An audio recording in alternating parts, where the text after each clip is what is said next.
Luqaas boqonnaa 8 lakkoofsa 24 irraa. Yemmus bartoonni gara Yesuusitti dhiyaatanii dammaqsanii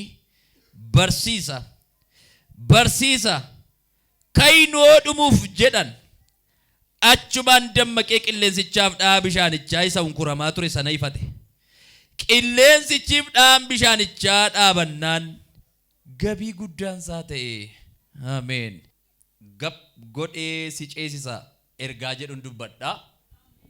Gab godhee si ceesisa jedheen dubbadha. Kutaa gara keessatti bartootaanii bishaan ciisaa kana gamatti ceenaa ittiin jedha ture.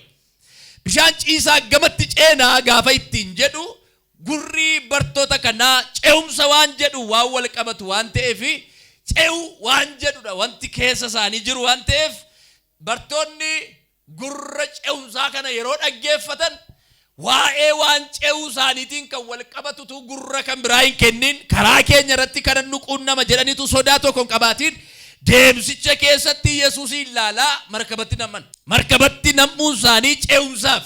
Amma namoonni yeroo baay'ee waldaa kiristiyaanaa keessatti yeroo hin ceetaa hin darbitaa hin tarkaanfattaa yeroo ittiin jedhamu baay'ee sensii ta'u baay'ee jireenyi isaanii hin gammadu. Amma ce'uudhaaf markabatti nam'an dubbii ce'uuti. Amma dubbii ce'uuti waan ta'eef markabatti gaafa nam'an walakkaa galaanaa ga'anii garuu ce'uudhaa wajjin waan wal faallessu waatu dhaga'ame.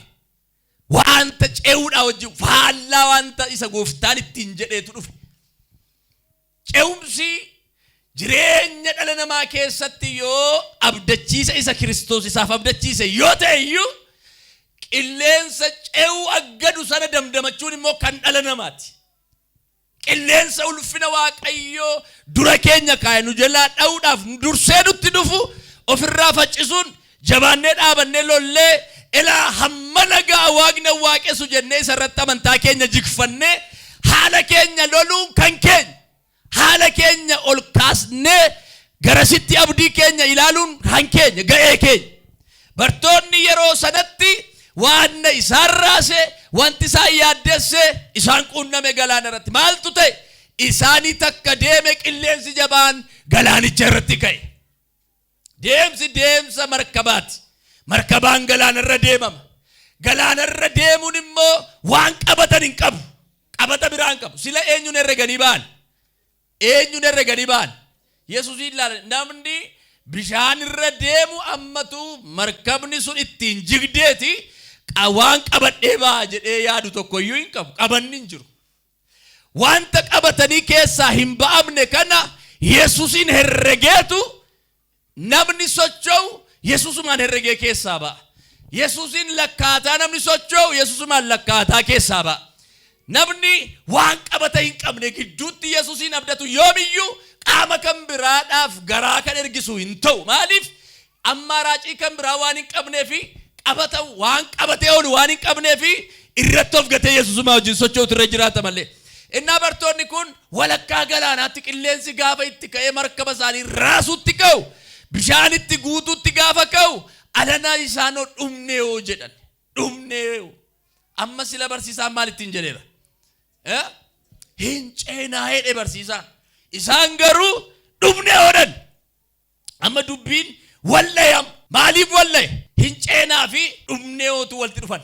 Yeroo qilleensi dhaabbii nama dhowwatu namatti marmaaru qaabni nama fuudhee ka'e murteessaa waan ta'eef qaabni nama fuudhee ka'e ciminaaf aangoo isaatti herregameetti amanamee duukaa kaa'ame waan ta'eef bartoonni fala dhaban kanaaf dhumneeosa jedhan sana yaada isaanii jireenya isaanii qalbii isaanii jijjiiranii gar tokkotti akka lucceeffatan argina kutaa kana keessatti. Innis Yesuusin dammaqfachuudha. Yesuus markabicha keessa rafee ture. Yeroo tokko yeroo Waaqayyo waan gaggaariidhaan nu fuudhee ka'u hamaa dursee dhufa. Kun adeemsa kiristiyaanummaa keenyaati. Kiristiyaanummaa keessatti gaarii dura keenya jira taanaan aariin daftee dhufti. Waan guddaa dura keenya jira taanaan waan xinneessaan immoo itti fufee dhufa. Dursee dhufachuu qote. Waaqayyo sin guddisa jennaan xinneessaan balbala nama dhaabata. Waaqayyo sin deemsisa jennaan teessisaan namatti numa dhufa.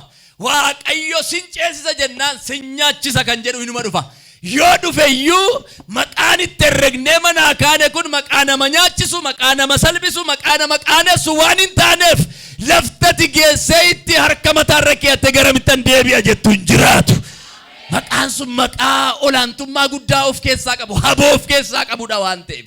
Maqaa aangoo qabudha waan ta'eef. Namni maqaa Waaqayyootti amanaa socho'u, namni maqaa Waaqayyoo waammachaa socho'u, qilleensa keessa ga'ee waan haasa'u dhabee gattaa'u hin qabu. Gammachuutti ce'uuf chaalenjii gammachuu namaa okkolchiisan damdamachuun dirqama. Namni guddachuuf isa nama xinneessuu dhufe damdamachuun dirqama. Namni ulfaachuuf isa salphisuu dhufe damdamachuun dirqama.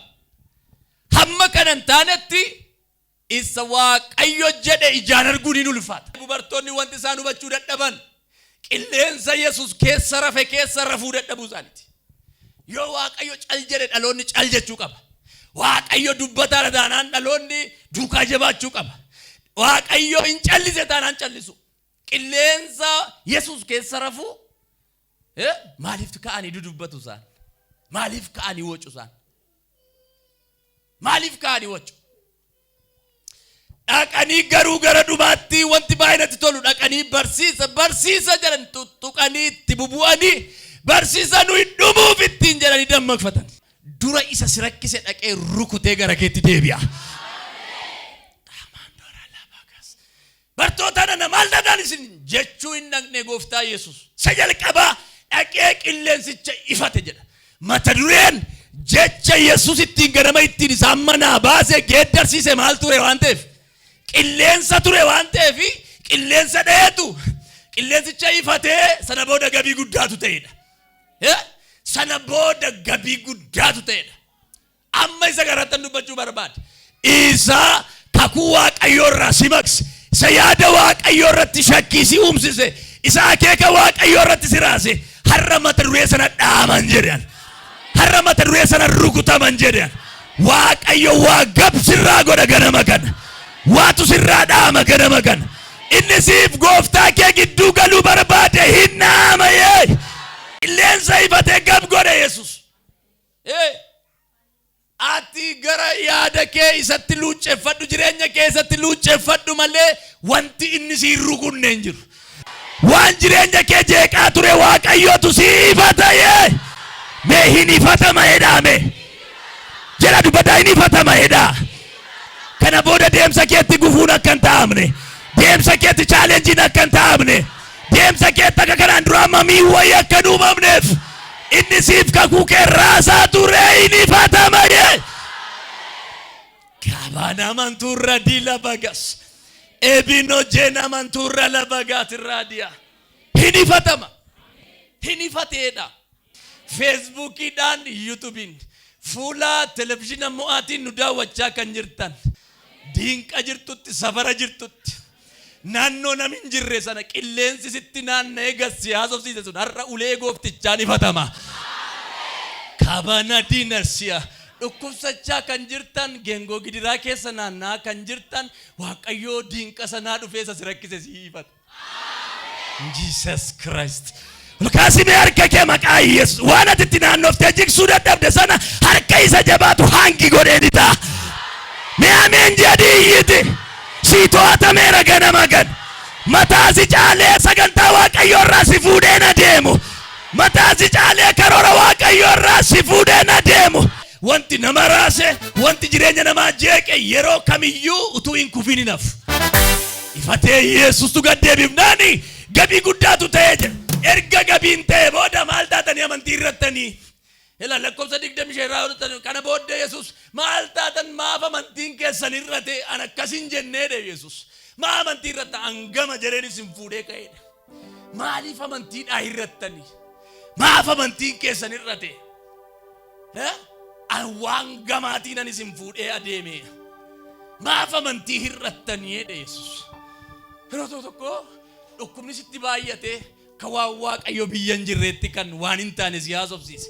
Qormaanni jireenyaa sitti baay'ate akka waan Waaqayyo markaba kee keessa, mana kee keessa, barnoota kee keessa, jireenya kee keessa hin jirreetti kan si haasofsiise. Waan haalli kee sitti ulfaateef, waan yeroon sitti cimteef, ol ka'uu dadhabdee haalaan kan gadhaanamtee arrabi waa meeqa si haasa'e misiraachoo. Ganama kana Yesuustu gab godhee si ceesisa. gab godhee si deemsisa. Gab godhee si tarkaanfachiisa. Isatti narti naanneera injigu Yaarikoon natti naannee jette Yesuustu gab sirraa godha. Humna Yesuusin to'atameera ganama kana. To'atameera ganama kana.